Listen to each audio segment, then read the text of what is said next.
Hey gamers, kaboom! It's Noof Nukem in the room, and I'm back. I've got a new video, and today it's kind of a big day. Some big news drop from Microsoft. If you haven't heard, it looks like they're going to be revising Game Pass to include the Microsoft console exclusive games on day one, as a matter of fact. So that means when you want to buy Halo 6 whenever it comes out, or Sea of Thieves, Crackdown, State of Decay, all those crazy games, they're going to be on Game Pass on day one, and you can play them for as long as you like, as long as you continue to pay your $10 a month or $12 here in Canada, I do believe. Either which way, it's an exceptional value, and it just made the Xbox platform even more attractive, especially to people on a budget, or a lot of people that often ride the fence when they're trying to decide what their next game purchase is going to be. I think it's great news, but a lot of people have different opinions on it. I mean, options are always good, right? But I'm sure there has to come with some negative sides as well. I mean, first of all, when you buy Game Pass, you can't take the game in and sell it or trade it or anything else. You can't gift it. I mean,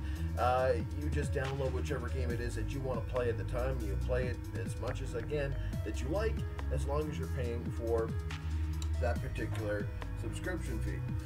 So I think it's great news. I think it makes that $10 now become more attractive. I think Game Pass was attractive before to a lot of gamers, and I know a lot of my friends already subscribed to it, but it wasn't really lighting a fuse for a lot of the fans who wanted to go out and buy some of the latest, greatest games. Now, does this mean the latest Call of Duty will be there day one? Probably not. That could happen in the future, but it will mean that Microsoft's in-house studio games that are console exclusives will come to the platform on day one. I think that is great news indeed. So now, I mean, instead of maybe picking between one of three games, say if you're on a limited budget and you had Sea of Thieves, Crackdown, and State of Decay on your list of games to get, but you only have enough money to buy one, right? You're going to go out and spend your, what, $60, $70 to buy that one game. That might be the only game that you get for 3 or 4 months. Now, you pay $10, you can play all three of those damn games on day one of release. That is just incredible news.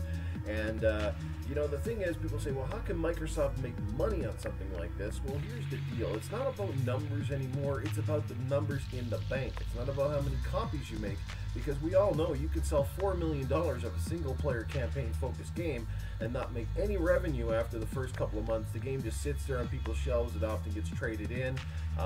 Then basically people that go and buy it used, that doesn't help numbers either. And we see that lots of times. I mean, you can walk into any of your GameStop stores and see games like Assassin's Creed Unity or Uncharted 4, and there's like 1 million copies of those type of games just sitting on shelves. So they were bought at one point, but now when people go in and buy them, as cheap as they might be on the shelf, they're not making anybody any money other than GameStop. So Game Pass is a subscription-based service, which at the end of the day should help Microsoft's bottom line. It's all about user numbers, and the more people buying Game Passes generally means more people buying Xboxes. You need an Xbox or perhaps even a PC to you know, use Game Pass, which is always a good thing.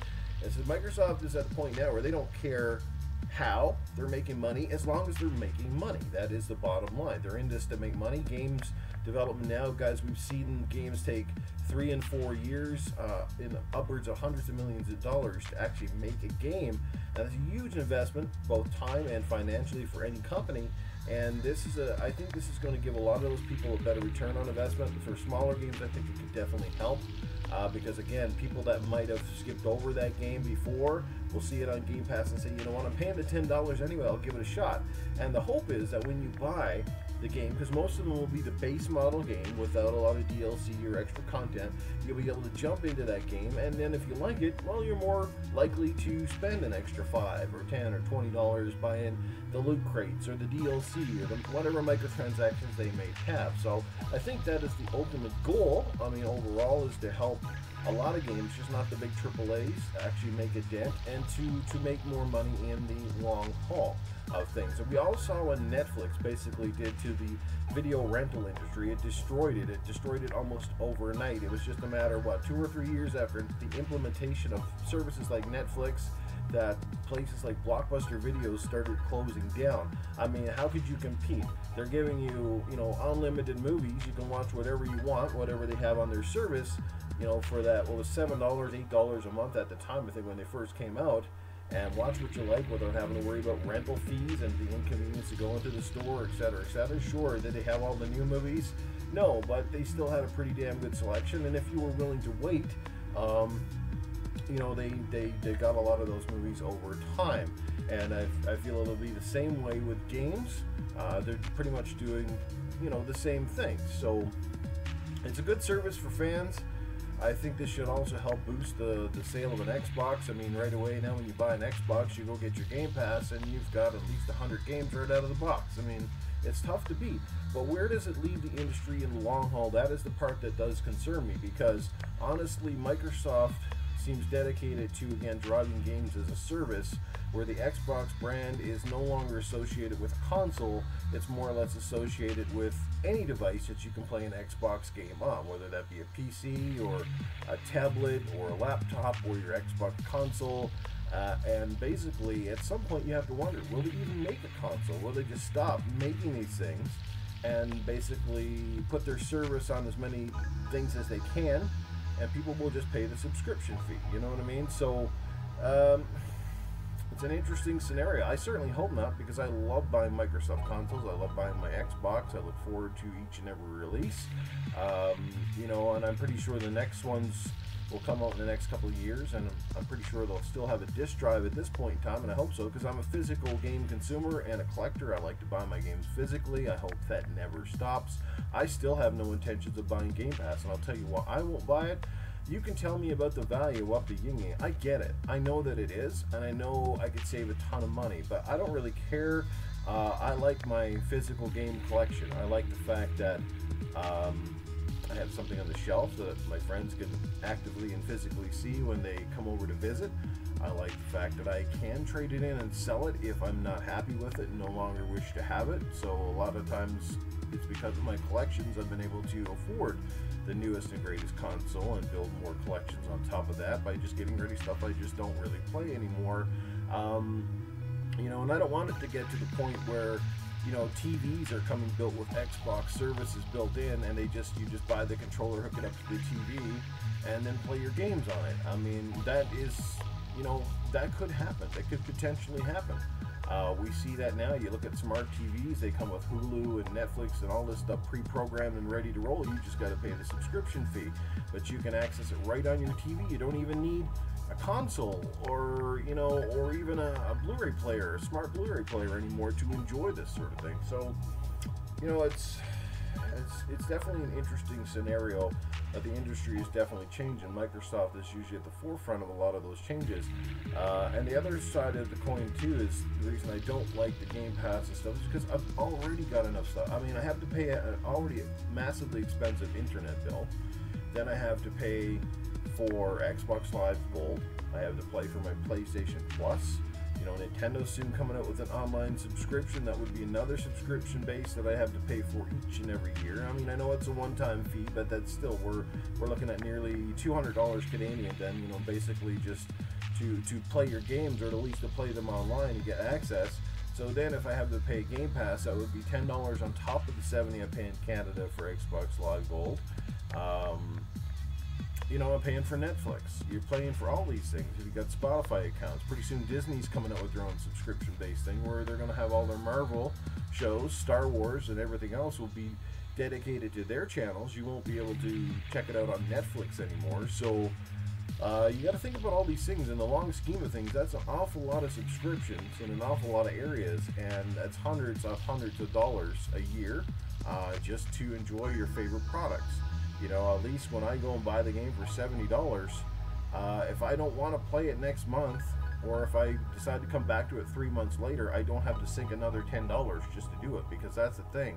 You get Game Pass. Once you stop paying for Game Pass, you don't get to access those games anymore. You have to keep up your subscription, you know.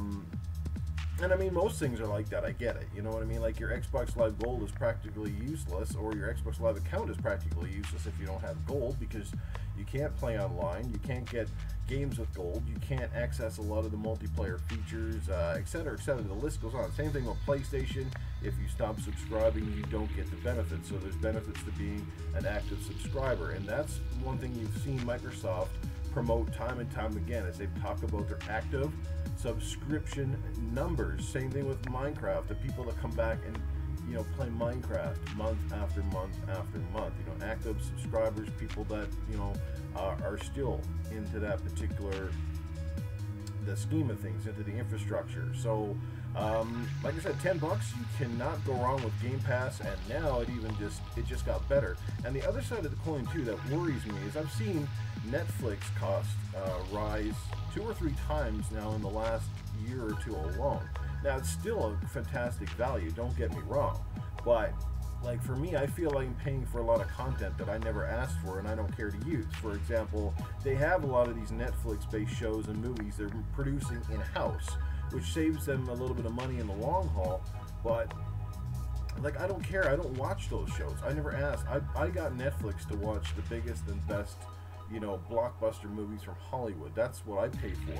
I mean, so why do I gotta constantly pay the extra money for programming that I just don't care for? But mind you, look, cable television's been doing it for decades, where they force you to buy a package and half the channels you don't watch. So I get it. I'm not likely to go out and cancel my Netflix subscription tomorrow for any of this stuff. But I'm just saying that once these companies find a monopoly, once they start getting the large market share, they start jacking up the prices. And if anybody here is going to sit down and think, you know, Game Pass is going to stay at $10 for the next 5 or 6 years, you're bloody crazy.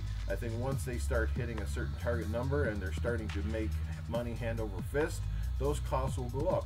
And the costs will have to go up if they want to entice the third-party companies like Activision and Square Enix and other companies to put their games onto the service. They're going to need extra revenue for the licensing fees and to keep games on, or to entice new games to come on the service as well. Like I said, overall though, guys, the news is good for gamers, I think, in general. Will it be great as great a news 5 or 6 years down the road? That remains to be seen. I will remain to be a hardcore physical disc fan and buy my games on disc right up until I can no longer do so. So I hope you enjoyed my thoughts and take on this whole thing today. My last thought is, you know, the general consensus is it's better to make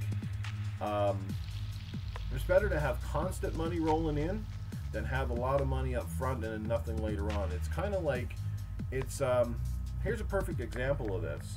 I was just watching a show on Netflix about toys, the toys that made us, right? Now here's the deal. The guy who made, the dude who actually made, I think it was G.I. Joe, okay, the original creator of G.I. Joe, he was bought out of the company way back in the early 80s, and he was given a choice. He was given a choice when they did the buyout. He could take $100,000 up front with no with no commission, with no percentage of the sales, right? Just $100,000 flat fee. Or he could take $50,000 and get 1% of the royalties from G.I. Joe. Guess what? He took the $100,000, but was pretty much broke years later. If he had taken the $50,000 up front and that 1% royalty, I know it doesn't sound like much, but when you consider that G.I. Joe went on to be a multi-million-dollar toy line and made Hasbro millions upon millions of dollars, that creator would have been a millionaire today instead of just being a guy who had $100,000. So this is kind of where Microsoft is going with this principle. Just thought I'd put that out there for you. Hope you enjoyed this video, guys. Please rate, comment, subscribe. This is Noof Nukem. Thank you so much for watching. Enjoy your Game Pass should you choose to download it, and remember to game on.